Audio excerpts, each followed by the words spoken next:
साल 1919 बीकानेर की गलियों में एक 12 साल का बच्चा अपनी बुआ से भुजिया बनाना सीखता है और केवल 2 पैसे में उसे बेचना चालू करता है, इस बात से बिल्कुल अनजान कि यही भुजिया एक दिन हजारों करोड़ों के बिजनेस एम्पायर की नींव बनेगी और एक दिन पूरी दुनिया में बिकने वाले लाखों भुजिया पैकेट्स में उसका नाम हल्दीराम प्रिंटेड होगा। ये कहानी है इंडिया के सबसे बड़े स्नैकिंग ब्रांड हल्दीराम्स की।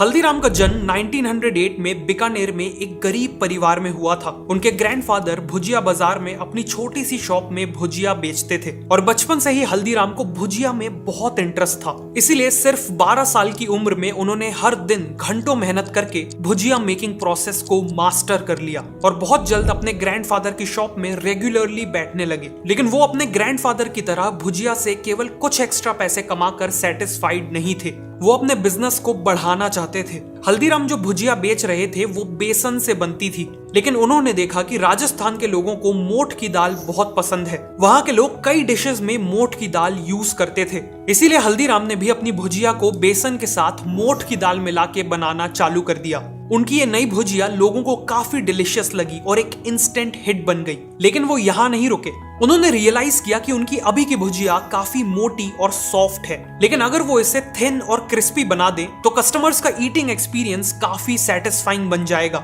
इसे अंजाम देने के लिए उन्हें सबसे पहले अपने बैटर को पतला बनाना था और साथ में एक ऐसा मेश चाहिए था जिसके होल्स एक स्टैंडर्ड मेश से छोटे हों ताकि उसमें से पतली भुजिया बन सके। उन्होंने मार्केट में कई मेश मेकर्स के साथ लगकर एक परफेक्ट मेश बनवाया और अपने बैटर के कई आइटरेशंस भी ट्राई किए। फाइनली कई महीनों की एक्सपेरिमेंटेशन के बाद उन्होंने एक परफेक्टली थिन और क्रिस्पी भुजिया बना ली। इस नई भुजिया ने सेल्स को एक्सपोनेंशियली बढ़ा दिया। लेकिन हल्दीराम का इनोवेशन केवल भुजिया की रेसिपी तक लिमिटेड नहीं था। टर्न्स आउट कि हल्दीराम सीक्रेटली एक ब्रांडिंग जीनियस भी थे। मार्केट में ऐसी कई और दुकानें थी जो भुजिया बेचती थी, लेकिन हल्दीराम चाहते थे कि कस्टमर्स के दिमाग में उनकी भुजिया की इंपॉर्टेंस एक नॉर्मल भुजिया से कई गुना ज्यादा हो। हल्दीराम को पता था कि महाराजा दंगर सिंह बीकानेर के सबसे पॉपुलर महाराजा रहे थे और लोग उन्हें बहुत रिस्पेक्ट करते थे। इसीलिए हल्दीराम ने अपनी भुजिया का नाम महाराजा दंगर सिंह के नाम पे दंगर सेव रख दिया। महाराजा के नाम से उनकी भुजिया बाकी सभी नॉर्मल भुजिया से डिफरेंशिएट हो गई और उसे एक प्रीमियम पोजीशनिंग भी मिल गई।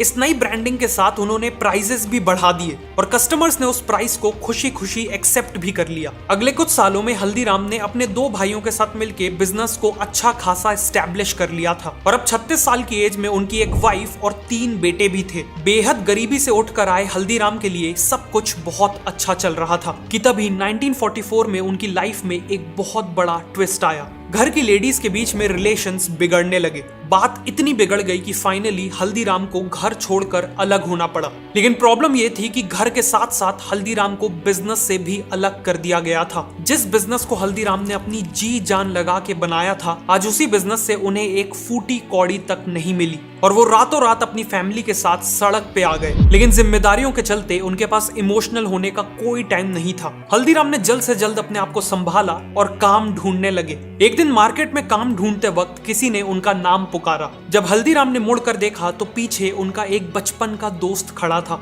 उनका ये दोस्त कई सालों बाद बीकानेर लौटा था। हल्दीराम ने उसे अपनी सिचुएशन के बारे में सब कुछ बता दिया। सालों पहले हल्दीराम ने 200 रुपए देके अपने इस दोस्त की मदद की थी और फॉर्चुनेटली उसने ये एहसान भूला नहीं था। उसने उसी दिन हल्दीराम को 100 रुपए लौटा दिए और यही 100 रुपए हल्दीराम के लिए लाइफ लाइन साबित हुए। सबसे पहले तो उन्होंने अपनी फैमिली के लिए एक छोटा सा घर रेंट पे लिया और फिर बिजनेस आइडियाज सोचने लगे। उनकी वाइफ चंपा देवी काफी डिलीशियस मूंग दाल बनाती थी और बीकानेर के लोगों के लिए भी मूंग दाल एक स्टेपल डिश थी। फिर क्या, उन्होंने मूंग दाल का बिजनेस करने का फैसला लिया। उन्होंने बचे हुए पैसों से मूंग दाल, स्पाइसेस और बाकी आइटम्स खरीदे और एक काम चलाऊ किचन भी सेटअप कर लिया। वो दोनों अर्ली मॉर्निंग उठकर मूंग दाल प्रिपेयर करते और फिर हल्दीराम पूरे दिन मार्केट में घूम घूम कर लोकल वर्कर्स और ऑफिस गोयर्स को ये डिश बेचने लगे। कुछ ही टाइम में उन्होंने मूंग दाल के साथ अपने ओरिजिनल पैशन यानी भुजिया को भी बेचना शुरू कर दिया। हार्डवर्क, टेस्ट और क्वालिटी के चलते उनका एक लॉयल कस्टमर बेस बन गया और कुछ ही टाइम में उन्होंने एक छोटी सी शॉप को रेंट पे लेने के पैसे जमा कर लिए। शॉप खोलने के कुछ ही समय में मार्केट में बात फैल गई कि हल्दीराम और उनकी दंगर सेव अब वापस आ चुके हैं। उनकी दुकान में लोगों की लाइन लगने लगी और देखते ही देखते हल्दीराम फिर से लोकल भुजिया किंग बन गए। अगले कुछ सालों में हल्दीराम ने केवल इसी दुकान को ग्रो करने में पूरा फोकस किया, लेकिन फिर 1950s में कुछ ऐसा हुआ जो उनके लिए एक बहुत बड़ा टर्निंग पॉइंट साबित हुआ। हल्दीराम अपने एक दोस्त की बेटी की शादी में कोलकाता गए थे। वहां उन्होंने सभी मेहमानों के लिए भुजिया बनाई थी और जब उन्होंने भुजिया खाने के बाद मेहमानों का रिएक्शन देखा तो वो काफी सरप्राइज थे। उन लोगों को भुजिया इतनी पसंद आ रही थी कि वो तारीफ तो कर ही रहे थे, साथ में हल्दीराम को बल्क ऑर्डर्स भी दे रहे थे। हल्दीराम को समझ आ गया था कि कोलकाता में अपने बिजनेस को एक्सपैंड करना एक बहुत बड़ी अपॉर्चुनिटी है, स्पेशली इसलिए क्योंकि वहां ऐसा कोई बड़ा कंपटीशन था ही नहीं जो भुजिया बेचता हो। 1955 में हल्दीराम ने अपने छोटे बेटे रामेश्वर लाल और अपने सबसे बड़े पोते शिव किशन को कोलकाता में बिजनेस सेटअप करने को भेजा। यहाँ भी उनकी शुरुआत एक छोटे से घर और केवल 8 स्क्वायर फीट की दुकान से हुई। शुरुआत तो स्लो थी, लेकिन इवेंचुअली कोलकाता में भी उनका बिजनेस वर्ड ऑफ माउथ के कारण ग्रो करने लगा और देखते ही देखते वो दिन की 150 से 200 किलो भुजिया बेचने लगे। ऑल्सो बंगालीज को अट्रैक्ट करने के लिए इन्होंने वहां के टेस्ट के हिसाब से बंगाली मिक्सचर नाम की नमकीन लॉन्च की, जो काफी सक्सेसफुल हो गई। अगले 12 सालों में उनकी शॉप 8 स्क्वायर फीट से बढ़कर 25 स्क्वायर फीट की हो गई और बिजनेस भी हर साल डबल हो रहा था। एक बड़ा शहर होने के कारण कोलकाता ब्रांच का बिजनेस अब बीकानेर ब्रांच से भी बड़ा हो चुका था। 1968 तक हल्दीराम के तीनों बेटे सेटल्ड थे। उनके बड़े बेटे मूलचंद बीकानेर का बिजनेस संभालते थे। सतीदास ने फैमिली से अलग होकर इंडिपेंडेंट शॉप्स खोल ली थी और रामेश्वर लाल कोलकाता बिजनेस चला रहे थे। इसे देखते हुए हल्दीराम ने बिजनेस से सेमी रिटायरमेंट ले ली और वो केवल कभी कभी बिजनेस को सुपरवाइज करने के लिए विजिट्स करते थे। बिजनेस ऑलरेडी अच्छा खासा चल रहा था, लेकिन इसके बाद जो हुआ वो हल्दीराम्स की बिजनेस जर्नी में एक सुनहरा चैप्टर साबित होने वाला था। हल्दीराम के सबसे बड़े पोते शिव किशन, जो अभी तक कोलकाता बिजनेस में अपने चाचा के साथ काम कर रहे थे, वो 1968 में नागपुर में हल्दीराम की ब्रांच खोलने का फैसला लेते हैं। नागपुर आके शिव किशन ने देखा कि वहां के लोग बालूशाज, गुजराती पेड़ा, मैसूर पाक और लड्डू जैसे स्वीट्स को बहुत पसंद करते थे। मतलब वहां के लोगों को स्वीट्स तो बहुत पसंद थे, लेकिन अभी तक इन्हें इंडिया के बाकी हिस्सों के स्वीट्स का ज्यादा एक्सपोजर नहीं मिला था। इस अपॉर्चुनिटी को देखते हुए शिव किशन ने नागपुर में भुजिया के साथ साथ अपनी फेवरेट काजू कतली भी बेचना चालू किया। स्टार्टिंग में कस्टमर उसे खरीदने में हेजिटेंट थे, इसलिए शिव किशन अपने कस्टमर्स को फ्री सैंपल्स ऑफर करने लगे। एक बार टेस्ट करते ही लोग काजू कतली के दीवाने होने लगे और डिमांड स्काई रॉकेट कर गई। इस सक्सेस को देखते हुए शिव किशन ने मलाई लड्डू, रसगुल्ला और रस मलाई जैसे स्वीट्स भी ऑफर करना चालू कर दिए और जाने अनजाने यहीं से शुरुआत हुई थी हल्दीराम्स की इंडियन स्वीट इंडस्ट्री में सबसे बड़े प्लेयर बनने की। 1971 तक नागपुर में हल्दीराम के 2 आउटलेट्स खुल गए थे, लेकिन शिव किशन यहाँ रुकना नहीं चाहते थे। एक दिन शिव किशन कीर्ति नाम के रेस्टोरेंट में गए, जिसने उनकी आंखें खोल दी। वो रेस्टोरेंट केवल डोसा और लस्सी ऑफर करता था और वहाँ हमेशा कस्टमर्स की भीड़ लगी रहती थी। यहीं से शिव किशन को आइडिया आया हल्दीराम्स को एक शॉप से एक रेस्टोरेंट में बदलने का। मार्केट को समझने पे उन्हें पता चला कि महाराष्ट्र में लोगों को साउथ इंडियन डिशेस जैसे डोसा और इडली बहुत पसंद है। अब वो तो अपने रेस्टोरेंट में बीकानेर के पॉपुलर स्नैक्स जैसे समोसा और कचौड़ी ऑफर करना चाहते थे, लेकिन उससे पहले उन्हें कस्टमर्स को अपने रेस्टोरेंट तक लाना था। इसीलिए उन्होंने शुरुआत उन्हीं डिशेस से करी जिनकी डिमांड थी, यानी डोसा और इडली। शिव किशन ने एक 30 सीटर रेस्टोरेंट खोला और बहुत जल्द उनके रेस्टोरेंट की सारी सीट्स ऑक्यूपाइड रहने लगी। इसे देखते हुए उन्होंने अपनी सीटिंग कैपेसिटी डबल कर दी और मेन्यू में समोसा और कचौड़ी भी ऐड कर दिया। जो कस्टमर्स डोसा और इडली खाने आते थे, शिव किशन उन्हें समोसा और कचौड़ी ट्राई करने को कहते थे और जैसा काजू कतली के समय हुआ था, सेम वैसा ही अब हुआ। एक बार कस्टमर ने समोसा कचौड़ी टेस्ट कर ली तो उनमें से ज्यादातर लोग उनके रेगुलर कंज्यूमर्स बन गए। अगले कुछ सालों में नागपुर में हल्दीराम्स के मल्टीपल आउटलेट्स खुल चुके थे और इसी के चलते हल्दीराम्स नागपुर में केवल एक भुजिया बिजनेस से बढ़कर एक इंडियन स्नैक्स, स्वीट्स और रेस्टोरेंट बिजनेस में बदल चुका था। 1975 में कोलकाता ब्रांच के रामेश्वर लाल फैमिली बिजनेस स्ट्रक्चर से अलग होके इंडिपेंडेंट हो जाते हैं। एक एग्रीमेंट होता है जिसके अकॉर्डिंग रामेश्वर लाल वेस्ट बंगाल से बाहर बिजनेस नहीं करेंगे और मूलचंद और उनके बेटे वेस्ट बंगाल में एंट्री नहीं लेंगे। इस समय तक हल्दीराम्स की नागपुर ब्रांच बहुत अच्छी चल रही थी, लेकिन शिव किशन के दिमाग में इससे भी बड़े प्लान्स थे। वो एक ऐसे शहर में एक्सपैंड करना चाहते थे जो हल्दीराम्स को एक नेशनल लेवल ब्रांड बना देने वाला था और वो शहर था भारत की राजधानी दिल्ली।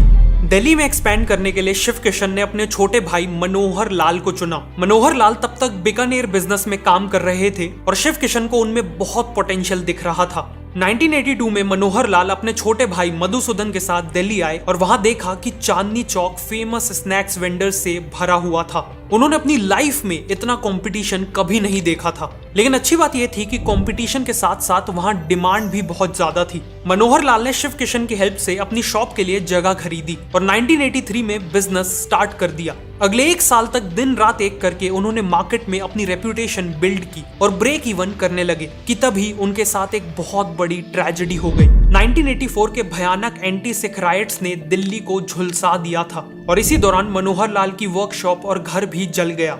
अगले 2 महीने तक हल्दीराम्स का दिल्ली का बिजनेस जीरो पे आ चुका था। लेकिन मनोहर लाल ने हार नहीं मानी। उन्होंने नागपुर और बीकानेर से फाइनेंशियल हेल्प ली और दिल्ली में एक नई 300 स्क्वायर फीट की वर्कशॉप एक्वायर की और बिजनेस को रीस्टार्ट किया। उन्होंने जो रेप्यूटेशन बिल्ड की थी वो बहुत काम आई और बिजनेस वापस पिकअप करने लगा। अगले कुछ सालों में उन्होंने न केवल अपनी करंट वर्कशॉप को एक्सपैंड किया बल्कि एक 2000 स्क्वायर फीट की नई फैक्ट्री भी स्टैब्लिश की और नए आउटलेट्स भी खोले। बिजनेस लगातार ग्रो हो रहा था, लेकिन इन सब के बाद भी हल्दीराम्स एक मीडियम साइज्ड लोकल बिजनेस ही था। पर शिव किशन और मनोहर लाल चाहते थे कि हल्दीराम्स एक वर्ल्ड क्लास कंज्यूमर ब्रांड बने, इंडिया के हर घर के लोग उनके प्रोडक्ट्स कंज्यूम करें। उन्होंने देखा कि लिबरलाइजेशन के बाद पेप्सिको, केलॉग्स और नेस्ले जैसी ब्रांड्स ने इंडिया में कन्वीनियंस फूड्स बेचना चालू कर दिए हैं, बेसिकली पैकेज्ड और रेडी टू ईट फूड। लेकिन हल्दीराम ने यहाँ एक बहुत बड़ा गैप स्पॉट किया। ये सभी फॉरेन ब्रांड्स इंडियंस को वेस्टर्न कल्चर का पैकेज्ड फूड मार्केट करने में हजारों करोड़ों लगा रहे थे,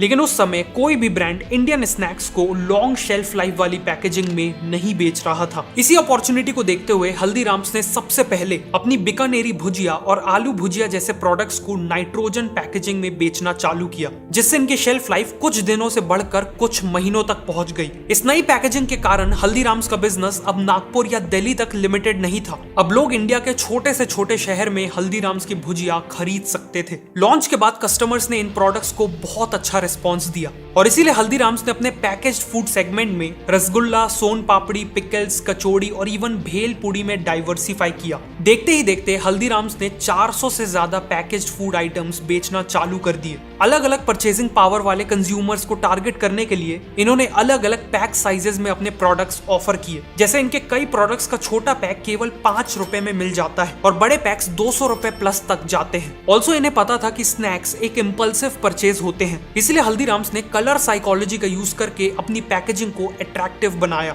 और फाइनली इंडिया के कोने कोने तक पहुंचने के लिए हल्दीराम्स ने 100 से ज्यादा डिस्ट्रीब्यूटर्स और लाखों रिटेलर्स को ऑन बोर्ड किया। इन्हीं स्ट्रेटेजीज के चलते आज इंडिया के ऑलमोस्ट हर घर में लोग हल्दीराम के स्नैक्स खाते हैं और इवन यूएस, सिंगापुर और यूके जैसे 80 से ज्यादा देशों में Haldiram's one of the most popular Indian snacks brand है।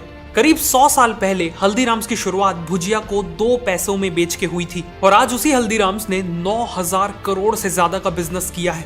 हल्दीराम्स की कहानी ये प्रूव करती है कि कस्टमर्स को डिलाइट करके, लगातार प्रोडक्ट्स को इनोवेट करके और समय के साथ खुद को बदल के कितना भी बड़ा बिजनेस बनाया जा सकता है, चाहे शुरुआत कितनी ही छोटी क्यों ना हो।